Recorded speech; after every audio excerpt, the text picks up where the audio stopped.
Hi, well, we've finally made it. We're at the Dublin City University for the Diverse 2011 conference, Video in Education. It should be really exciting. Let's see what's going on. This was my first visit to a diverse conference, and I wanted to catch as much as I could. There were loads of creative people talking about video and its uses in teaching, learning and research. First up, Roy P. spoke to us about the Diver project. To be able to essentially do what one might call video footnoting, which is to be able to pan and zoom into very specific moments in space and time within the video, moments that matter to you, that you want to analyze, interpret, annotate, and to share those. Henry Brightrose, who teaches film studies at Stanford, used Diver one of his semesters to do his whole course.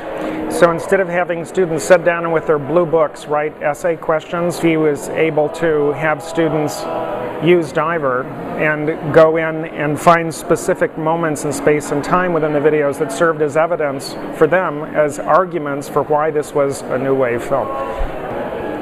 Just imagine people being able to share the highlights of films that mattered for them as a function of different demographics or interests. That could tell the studios a lot about what people are really taking away from and interested in the films that they make.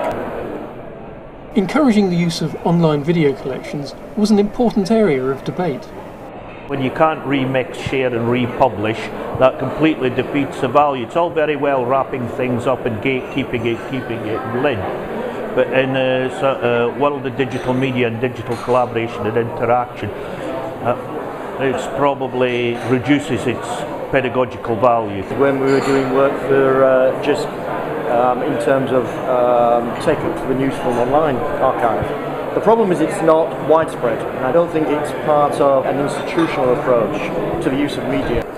So all the problems that people put forward as being excuses, I think, infrastructure, that kind of thing, we address those, but fundamentally we address the pedagogical issues and the rationale that would encourage the key staff, who I think in universities are lecturers, to see this as one of their first points of calling if they're going to structure a teaching session. The SurfNet team from the Netherlands presented their online video platform, Media Mosaic. It's open source, so you can download it for freely, but also you can adjust the code. It uses all open standards, so it is very flexible and you can connect it to several kinds of other applications if you want to. It's based on a Drupal platform, so that can be very easily integrated in other Drupal sites. You can store all different kind of video content, if it are web lectures or learning objects containing video material, and that you can flexibly deliver it to several kind of video platforms which you can develop. I see two big scenarios. One is that the Drupal community will pick it up and create their own sub-community within Drupal for Media Mosaic. And that the Media Mosaic community as it is now will grow intensively and become more comparable to a Moodle community, for instance, can be a standalone community for video platforms. So there are two scenarios, and I'm not quite sure what direction it will tend to. In the poster session, this Mexican initiative caught my attention. What we basically do is buy equipment, computers, video cameras, and we go to schools, we put the workshop there, and we install open source software. So we install Linux as operative system, we use Ubuntu, and we put all the digital production tools, such as Audacity for audio recording, Inkscape for graphics, and then we train the teachers. We give them a production methodology based on instructional design, so we tell them how to plan, then how to produce all the elements of their products, and then how to put them together. It's a very ambitious project. We started 4 years ago, and we've been there working 1 year with real schools, with real problems. The highlight of the conference was the keynote given by Professor Michael Wesch.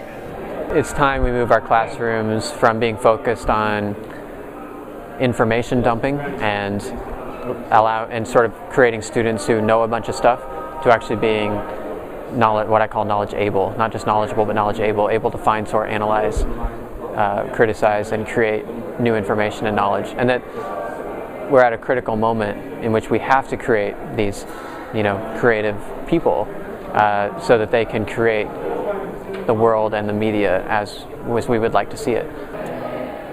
The first thing I start with is I have to find a real and relevant project or problem, and I have a test for both real and relevant.